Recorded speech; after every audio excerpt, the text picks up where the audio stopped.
If you hear the words "it just happened" from someone, believe what they're really telling you. They're saying they let it happen. They're admitting, even if they won't say it outright, that choice was always there and they took it. Love doesn't slip and fall into betrayal. It walks there step by step, through moments of silence where someone could have said no but chose not to. When someone says it didn't mean anything, they're not protecting you from pain, they're protecting themselves from guilt. They want to convince you that the damage can be undone simply because they feel nothing for the other person. But cheating isn't only about feelings for someone else, it's about the absence of loyalty toward you. It's about turning away from the bond you built, even for a moment, and breaking what they promised to keep safe. The words "it was a mistake" sound like regret, but listen closely to what's missing: ownership. A mistake is dropping a glass or missing an appointment.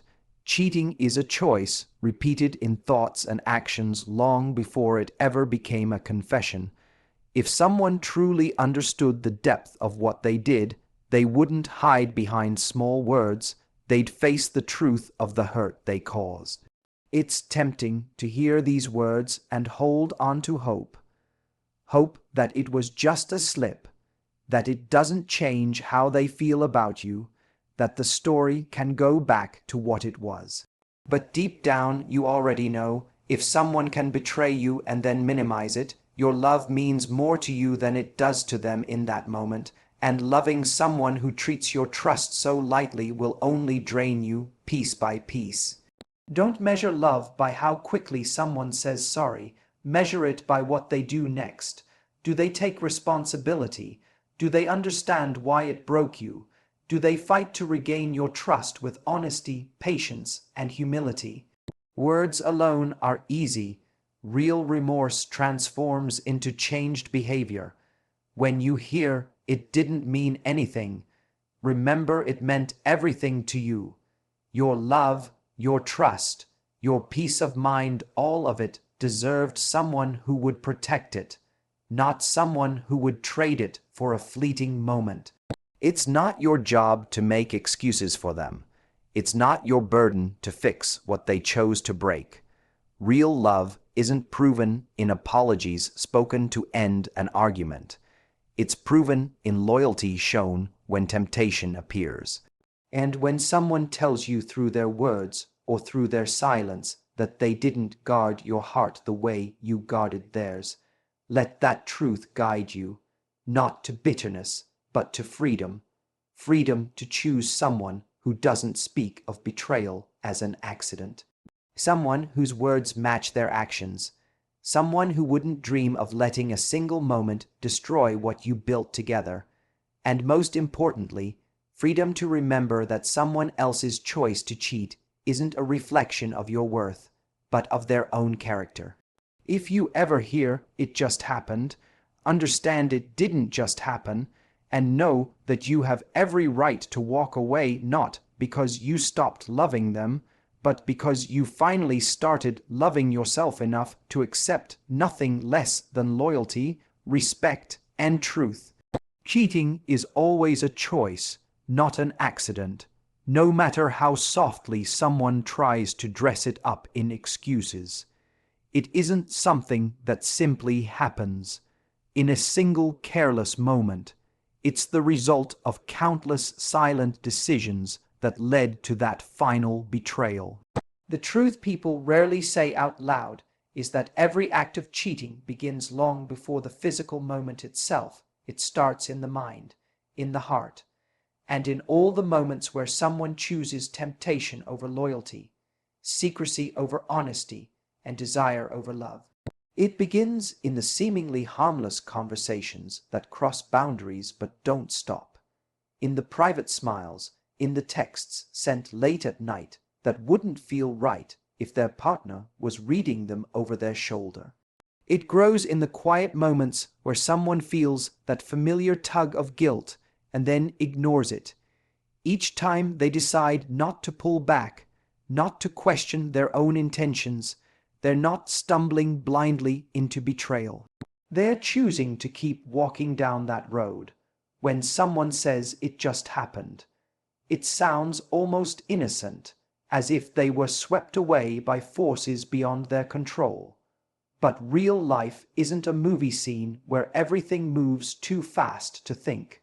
There is always a pause, a breath, where they know this choice will hurt the person who loves them, and where they could choose differently. And in that pause, what matters isn't temptation, it's what they value most. Do they value your trust, your love, and the bond you built together? Or do they value the thrill of something new, even at the cost of what truly matters? Even before that moment of betrayal, there were choices. The choice not to share doubts and frustrations openly, the choice to seek validation elsewhere instead of within the relationship, the choice to keep secrets rather than face hard conversations. These choices don't happen by accident. They happen because someone decides to protect their own desire over their partner's heart. People say mistake, as if it were a wrong turn on an unfamiliar road, something unplanned and regrettable. But cheating isn't like that. It's like seeing the warning signs, ignoring them, and driving on anyway, then acting surprised when the car crashes. A mistake might be forgetting an anniversary, saying something hurtful in the heat of an argument.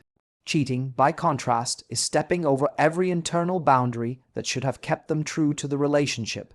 It is repeated, deliberate, and conscious, even when fueled by fear, insecurity, or longing. The hardest part about accepting that cheating is a choice is realizing that it doesn't reflect on the person who was betrayed, but entirely on the one who betrayed. Too often, the faithful partner asks themselves what they lacked, what they did wrong, or why they weren't enough. But the choice to cheat isn't made because the betrayed partner failed. It's made because the one who cheated failed to honor the bond, to communicate, to face the discomfort of honesty over the easy escape of secrecy.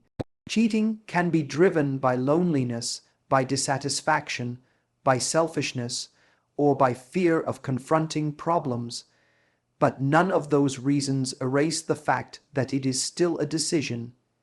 Even pain and confusion don't justify crossing the line. They simply explain why someone might feel tempted. But temptation itself doesn't break hearts, acting on it does. Understanding that cheating is a choice also gives power back to the person who was hurt. It shifts the blame away from them and places it where it truly belongs. It helps them see that they didn't drive someone to cheat. That person chose to answer temptation instead of seeking truth and repair in the relationship.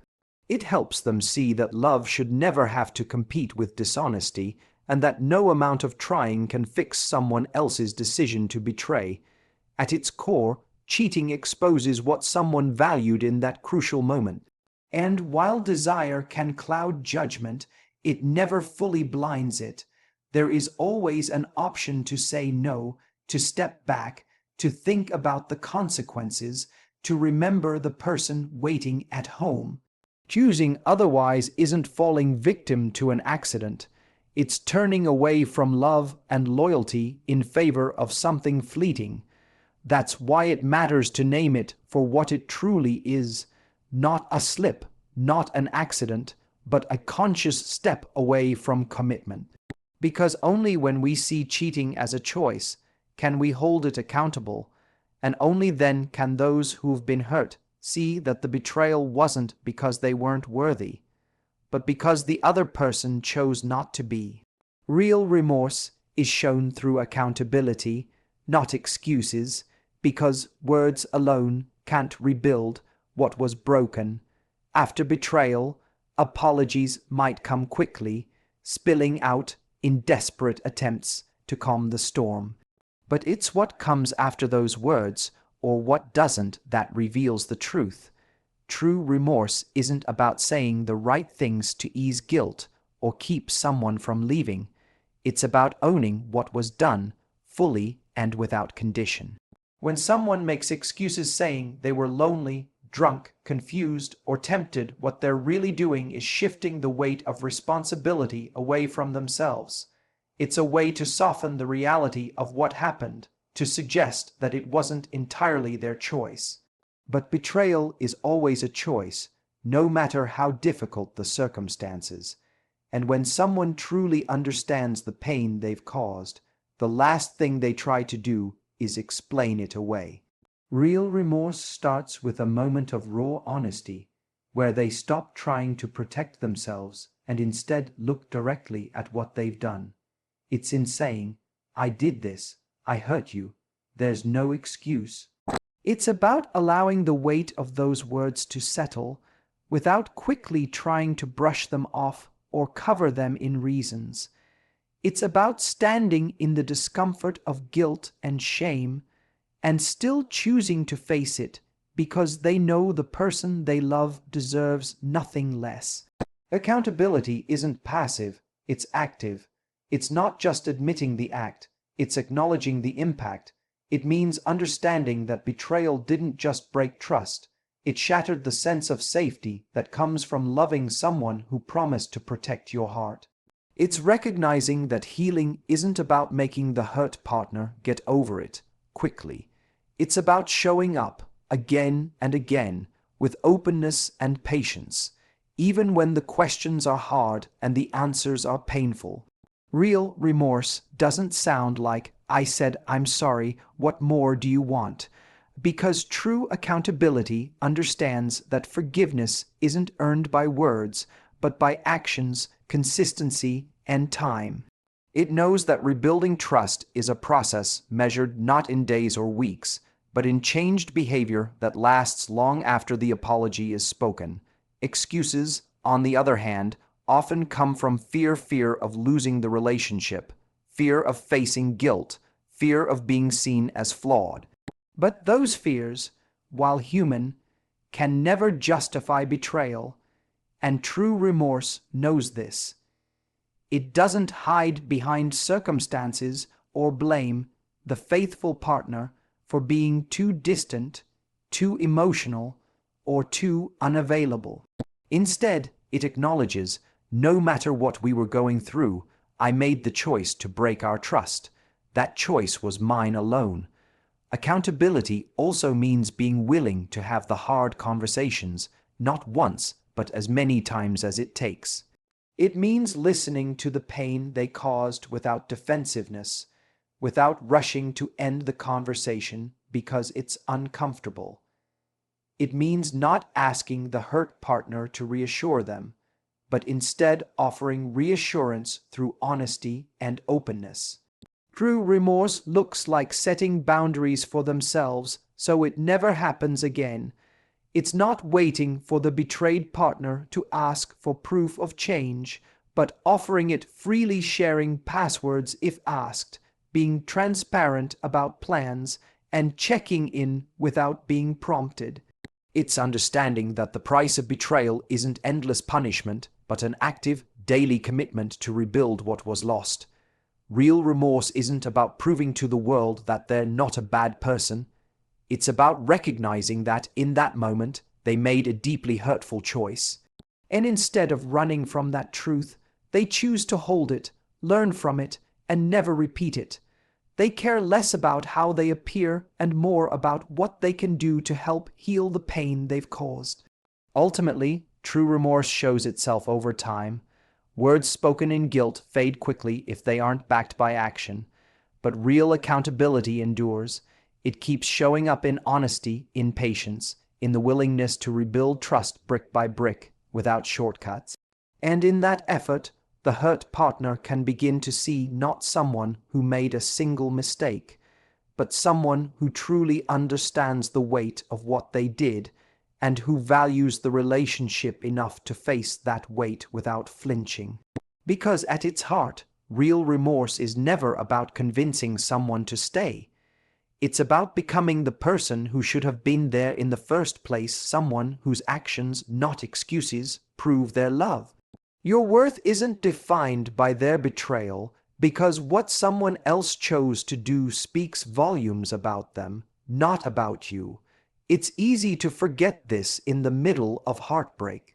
When trust shatters, it feels deeply personal, like it must mean you weren't enough, weren't lovable enough, weren't interesting or beautiful or special enough to keep them faithful. But betrayal is never a reflection of your value. It's a reflection of their choices, their fears, and their character.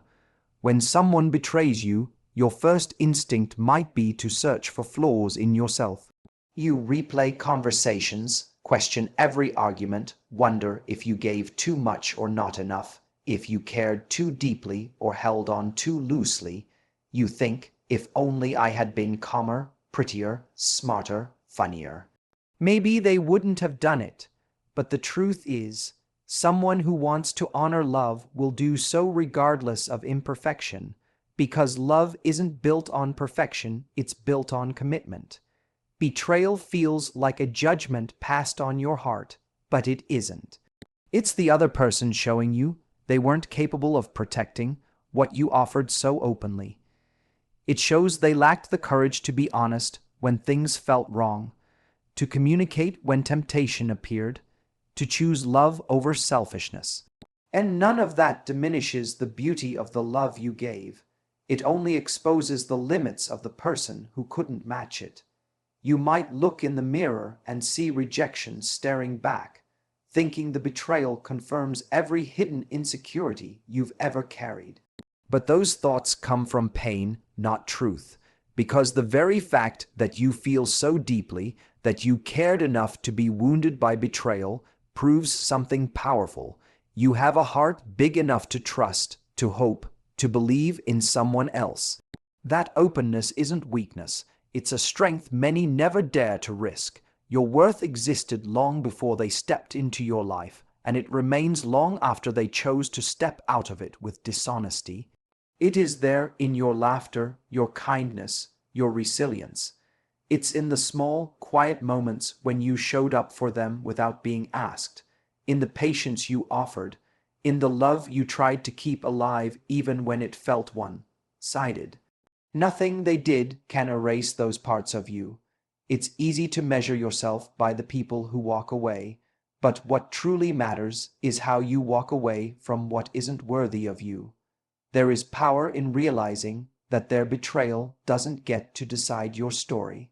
It doesn't reduce your beauty, your intelligence, your goodness, or your capacity to love again. It doesn't take away your right to be chosen wholeheartedly by someone else. What betrayal can offer, painful as it is clarity. It shows you what you value, what you won't accept again, what red flags you'll listen to next time. It teaches you that your heart deserves someone who guards it, not someone who gambles with it. And in that lesson, you see that your worth was never on trial. It was never theirs to test, question, or discard. You may grieve the relationship, the memories, and the dreams you built together. But grieving doesn't mean you've lost your worth. It means you valued something deeply, and that's a sign of your humanity, not your weakness. It proves you were sincere, loyal, and brave enough to love fully. And that is something betrayal can't take away. In time, you'll see that their betrayal was never about whether you were enough. It was about their inability to see what they had, to hold it with care, and to rise to meet your love with the same depth and respect. That failing is theirs to carry, not yours. Healing begins when you stop asking what you could have done differently and start seeing what you truly deserve. Honesty, loyalty, and love that stays present even when it's hard. And that love begins with you, with choosing to see your worth even when someone else couldn't, with refusing to let their actions define how you see yourself. Because at the end of it all, your worth isn't proven by who betrays you or who stays. It's proven by how you rise after heartbreak, how you choose yourself again, and how you keep your heart open to the possibility of love that honors the person you've always been, someone worthy exactly as you are.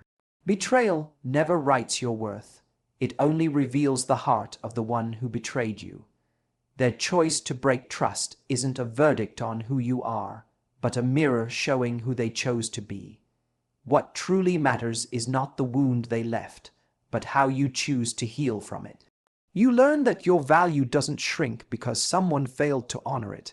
If anything, it shines clearer once you see what you'll no longer accept. The pain may stay for a while, but so will your courage, your kindness, and your ability to love deeply. Those are yours, untouched by someone else's weakness.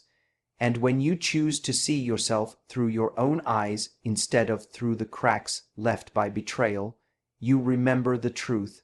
You have always been enough, long before them and long after.